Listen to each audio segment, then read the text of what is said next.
Hello guys, hello, this is for water sign, Pisces, Scorpio, and Cancer. Welcome dito sa aking channel, Kapalaran 888. So, titingnan natin ang daily tarot reading mo. So, ano ba ang message sa'yo ng baraha? This is for April 2 and 3. So, tingnan natin. Water sign, Pisces, Scorpio, and Cancer. Okay, first card natin, water sign, is toil and labor. This is number 38. So, 8, 9, 10, 11. 1 plus 1 equals 2. Okay, so it's 2. Balance. Sinasabi ng bara sa'yo dito, water sign, Pisces, Scorpio, and Cancer, na hindi naman lahat, pero yung iba sa inyo dyan, posibleng nangangailangan kayo ng pahinga. Okay? Pwedeng yung iba sa inyo dyan, masyado kayong busy sa trabaho nyo. Pwedeng yung iba nagbabakasyon, pero ikaw nagtatrabaho. Okay? Sinasabi ng bara sa'yo dito na busy ka, workaholic ka, this 2 days. Nakikita ko sa'yo dito na wala kang oras para sa mga walang kantang bagay. Kasi yung focus mo is yung trabaho, maybe it's a business or anything na related sa pera. Alright.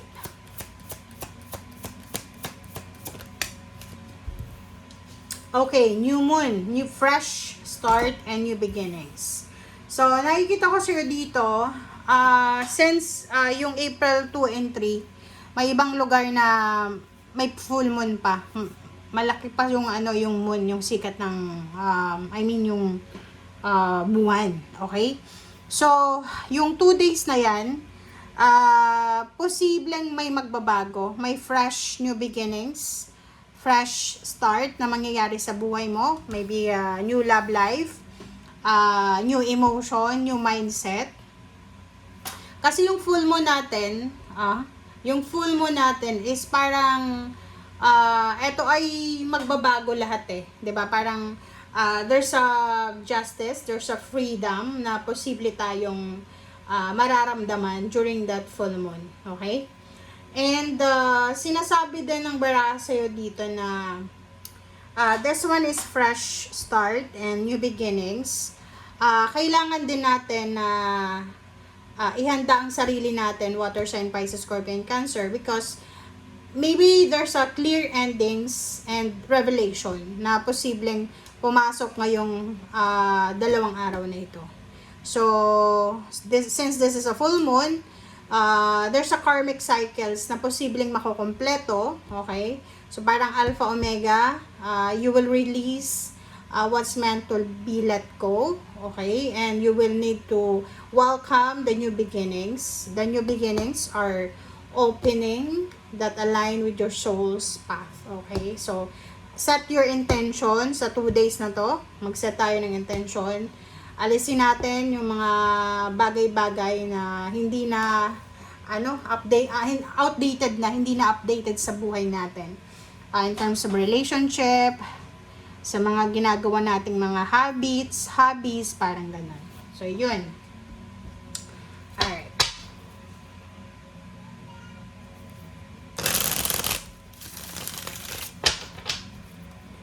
Let's check. Alright, first card natin, water sign, is Page of Swords. Next is Queen of Cups. 2 of Pentacles. 7 of Swords. And then, King of Swords.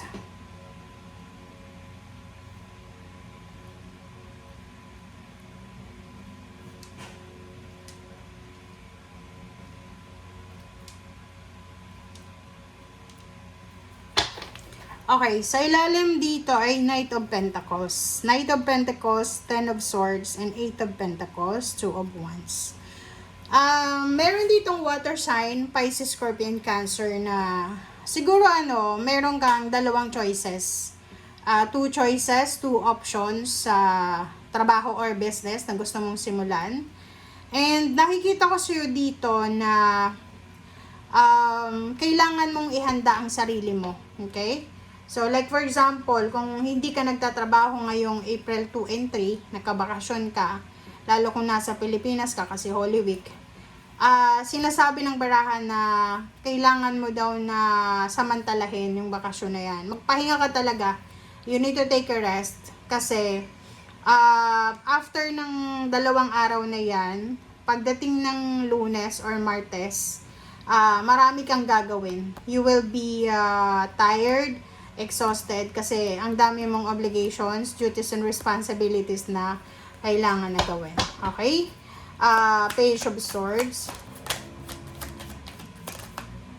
Alright. Diba? Sabi ko sa'yo eh. Diba? So, sinasabi ng baraha sa'yo na kung nagpapahinga ka sa 2 araw na yan, samantalahin mo talagang magpahinga. Huwag kang huwag kang magpapuyat. Basta mag-relax ka, magpa-massage ka, spend time with the nature, with your family, with your pets, mag-swimming ka, pumunta ka sa dagat. Kasi after ng Holy Week na to, after this week, magiging sobrang busy ka. Okay? Next is Queen of Cups. Okay, Queen of Cups. Wow, this is 7 of Wands. Nakikita ko sure dito na ang 2 araw din na to, siguro because of the pink full moon, minsan, may iba sa inyo dyan na mawawala ng pake sa ibang tao. Siguro dati masyado kang people pleaser or ayaw mong makasakit ng damdamin ng iba. But na-realize mo na kahit anong pakisama mo, ayaw mo silang masaktan, pero wala silang pakundangan na saktan ka. So, nakikita ko sir dito na you need to protect your emotion. Protect your emotion sa 2 araw na to kasi pwedeng magsulputan yung mga toxic na tao through your messenger or pwedeng masalubong mo sila. Maraming mga tao yung nakita ko na sa message mo na yan, especially yung Pisces and Scorpio, this April, maraming magagalit sa inyo. Kasi, hindi na kayo yung taong mabilis i-manipulate, especially yung Pisces. So, protectionan nyo yung emotion nyo, protectionan nyo yung damdamin nyo, yung feelings nyo. Okay, 2 of Pentacles, wow. So, nakikita ko sa'yo dito, wala ka namang masyadong issue sa pera ngayong 2 araw na to. Sinasabi ng baraha, masaya ka. So, possible na yung iba sa inyo, there's a good news about money. There's a balance, financial balance, na posibleng yan ang magiging rason para maging masaya ka. Okay, what's the 7 of Swords? Magician. Mag-iingat tayo, okay? Mag-iingat tayo sa mga unexpected na balita, unexpected na tao na gustong pumasok sa buhay nyo. Okay? Kasi yung mga unexpected na yan, ay posibleng ikaw akala mo unexpected, pero pinagplanuhan ka na pala. So, you need to be careful. Magician, sinasabi ng baraha, huwag tayong masyadong mabilis kung magdesisyon. Sinasabi ng baraha sa'yo, love life, acquaintance, huwag kang masyadong magtitiwala agad-agad, lalo sa 2 araw na to.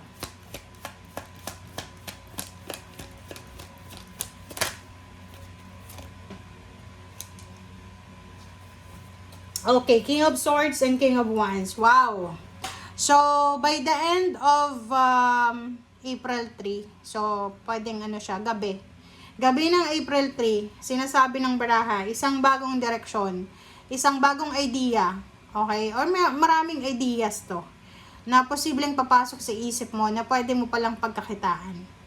Like yung iba sa inyo dyan, siguro ang trabaho nyo ay sa field, or nagtatrabaho ka sa opisina, tapos bigla mong makikita sa internet, sa social media, na may kakayahan ka pala or may kapasidad ka pa rin na pala na magtrabaho online. So, while you're working sa field, parang gano'n. So, sinasabi ng baraha sa'yo dito na yun, you need to prepare yourself. Kasi, after the first week of April, sinasabi ng baraha na sobra-sobra kang magiging super busy ka sa trabaho or negosyo or sa kung ano man na pwedeng pinagkakaabalan mo. Okay? And sinasabi ng barahan na you need to welcome kung ano man na new beginnings siya. Pero make sure na pag-isipan natin ng mabuti. Huwag magpadalos-dalos. Okay? Thank you guys. Bye!